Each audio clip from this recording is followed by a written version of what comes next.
Hi. Could you tell us what is breaking the silence in a few words? Breaking the Silence is a group of over 950 ex-combat soldiers from the Israeli army we basically speak out about our experience in the occupied territories and our service there in order to increase resistance to the occupation, as I would say. The way we see our job is to use our identity and our experience in order to force a public debate in Israel about the moral price tag of maintaining a prolonged occupation over the Palestinian people. Today, and also what you experience in the Israeli army, Tzahal is not defending the country. I think, look, I grew up believing that Israel's military activities in the occupied territories are there to defend the country from terrorism. And that's how I grew up, that's what I believed.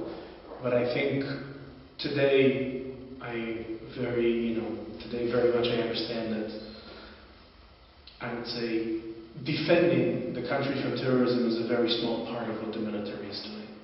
I think most of what we're doing at the end of the day in the occupied territories is maintaining and preserving the status quo of Israel's military control over Palestinians.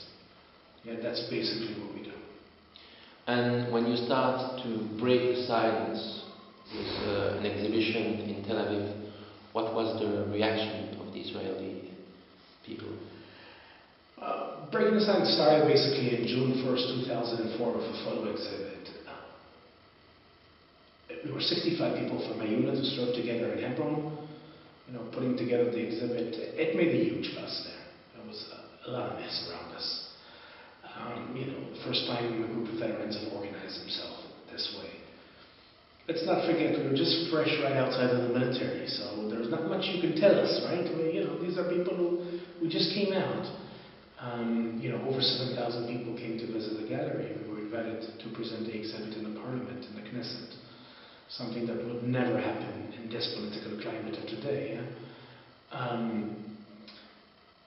But I think 9 years after today, as every body or group that is involved in politics, now there's more of a fight.